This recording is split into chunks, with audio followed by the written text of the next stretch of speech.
बिस्मिल्लाहिर्रहमानिर्रहीम। दोस्तों, इस वक्त हर घर से छींकने, खांसने और नज़ला ज़ुकाम की आवाज़ें आ रही हैं। तो दोस्तों, इसकी सिर्फ़ और सिर्फ वजह स्मोक है।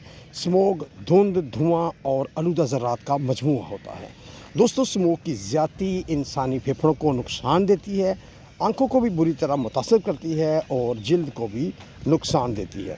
तो इस हवाले से दोस्तों, आज की इस वीडियो में मैं Waseem Anwar, Waseem tips for health की तरफ से आपके साथ शेयर करना चाहूँगा कि स्मोक से बचाव के लिए हमें किन एहतियाती तदाबीर पर अमल करना चाहिए। तो दोस्तों, मैं ये भी बताता चलूँ कि स्मोक की ज़्यादती की बेशुमार वजूहात हैं और इन वजूहात में हमारी फसलों का जलाना है, गाड़ियाँ, मोटरसाइकिलें और रिक्शों का धुआं है, अलावा कूड़ा करकट की ज़्यादती है। इसके अलावा इंडस्ट्री का वेस्ट भी है जो कि स्मोक को बढ़ाने में इजाफ़ा करता है।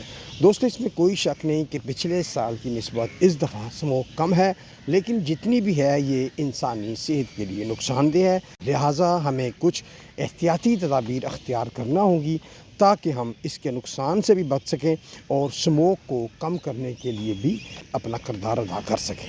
तो दोस्तों, सबसे पहले तो मैं आपको ये बताऊं कि अल्हम्दुलिल्लाह, जैसे मैंने पहले बताया कि पिछले साल की निस्बत स्मोक में कमी है। इसकी वजह सिर्फ़ और सिर्फ हुकूमत पंजाब की है, क्योंकि मोहतरमा मरियम नवाज़ शरीफ साहबा की ज़ेर क़यादत पोल्यूशन को कम करने के हवाले से अदारे बहुत अहसन तरीके से काम कर रहे हैं।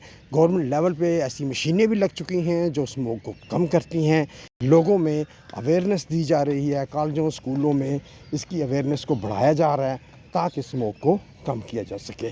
दोस्तों, इसी तरह हुकूमत पंजाब के ज़ेर तमाम फॉरेस्ट डिपार्टमेंट ज़्यादा से ज़्यादा दरख्त लगा रहा है। एग्रीकल्चर डिपार्टमेंट भी जहाँ कहीं फसलें जलाई जाती हैं उसको भी रोक रहे हैं। इसके अलावा दोस्तों, इंडस्ट्रियल डिपार्टमेंट भी ऐसी तमाम फैक्ट्रियों को कंट्रोल कर रहा है जिसका वेस्ट हवा में निकलता है। हुकूमत पंजाब की ये बहुत बड़ी काविश है जो कि आवाम को ज़रूर फ़ायदा देगी। इसके अलावा दोस्तों, मैं बताता चलूँ कि अगर कहीं वायलेशन हो रही है तो उस हवाले से हेल्पलाइन नंबर है 1373। आप उस पर कॉल करके अपनी कंप्लेंट दर्ज करा सकते हैं और फिल फॉर उस पर एक्शन करके वहाँ से पोल्यूशन को ख़त्म किया जा सकता है। इसके अलावा ऐप भी मौजूद है, उस ऐप के ज़रिए भी आप कंप्लेन करके इस मसाइल को हल कर सकते हैं। तो दोस्तों, आते हैं एहतियाती तदाबीर की तरफ जिनको अपना कर हम अपने आप को स्मोक के ख़तरनाक असरात से बचा भी सकते हैं और इसको कम करने में भी मदद कर सकते हैं। दोस्तों, सबसे पहला जो स्टेप उठाना है वो ये है कि आपने मास्क का इस्तेमाल करना है। मास्क लाजमी पहने, इसलिए कि इससे आपकी काफ़ी हद तक बचत हो सकती है। दोस्तों, चूँकि लाहौर में बहुत ज़्यादा मोटरसाइकिलें, गाड़ियाँ और रिक्शा हैं और जिनका धुआं भी इस पोल्यूशन को बढ़ाने में बड़ा अहम किरदार अदा कर रहा है, तो गाड़ी को ज़रूर चेक कराएँ। गवर्नमेंट इस हवाले से कुछ चलान भी कर सकती है। अच्छा किस्म का फ्यूल इस्तेमाल करें ताकि पोल्यूशन पैदा ना हो। दोस्तों, स्मोक ज़्यादातर बुज़ुर्गों और बच्चों को मुतासिर करती है, तो इस हवाले से मैं ज़रूर बताना चाहूँगा कि कोशिश करें कि बच्चे और बुज़ुर्ग बिला वजह घर से बाहर ना निकलें। दोस्तों, ऐनक का इस्तेमाल भी आंखों को महफूज रखता है। दोस्तों, स्मोक के दिनों में कोशिश करें पानी का ज़्यादा इस्तेमाल करें। दोस्तों, ये भी बताता चलूँ कि स्मोक दिल के मरीज़ों को बहुत बुरी तरह मुतासर करती है। अस्थमा के मरीज़ तो इससे बहुत ज़्यादा परेशान होते हैं और इसके अलावा हाई ब्लड प्रेशर के मरीज़ों को भी एहतियात बरतनी चाहिए।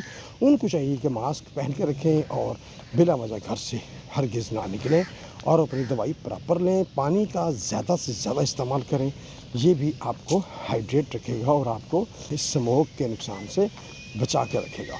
जो गवर्नमेंट ने हमें तवज्जो दिलाई है वो ये है कि हमें चाहिए कि हम अपने सहन में, छतों पे, घर पे ज़्यादा से ज़्यादा पौधे लगाएं। इस स्मोक को काबू किया जा सकता है। इसका भी ख्याल रखें, अगर आप बाहर से आए हैं तो आते ही मुंह को अच्छी तरह धोएं, आंखों को वॉश करें ताकि स्मोक के साइड इफ़ेक्ट्स आपको मुतासिर ना करें। दोस्तों, इन दिनों अपनी इम्यूनिटी पावर को ज़रूर बढ़ाएं। खाना वक्त पर खाएं, पानी ज़्यादा पिएं और इसके साथ साथ फल और सब्जियां खाएं ताकि इम्यूनिटी बढ़े और इम्यूनिटी पावर के बढ़ने से इंसान बेशुमार बीमारियों से बचा रहता है। दोस्तों, दिल के मरीज़ों से भी गुजारिश है कि अपनी दवाई प्रॉपर टाइम पे खाएं और अपने आप को स्मोक से महफूज रखें। दो काम बहुत अहम है। एक तो जब आप घर में झाड़ू वगैरह लगाएं तो पहले पानी का छिड़काव कर लें ताकि डस्ट ना उड़े और मास्क पहन लें। और दूसरी तरफ दोस्तों, अगर आपके घर के सामने कोई ग्राउंड है तो उस वहाँ भी पानी का छिड़काव करें ताकि डस्ट ज़्यादा ना उड़े और आपको नुकसान ना पहुंचा सके। दोस्तों उम्मीद है कि ये मालूमात आपके लिए फ़ायदेमंद रही होगी। इस मालूमात को दोस्तों ज़रूर शेयर कीजिएगा। तो मिलते हैं नेक्स्ट वीडियो में, तब तक अल्लाह हाफिज़, टेक केयर।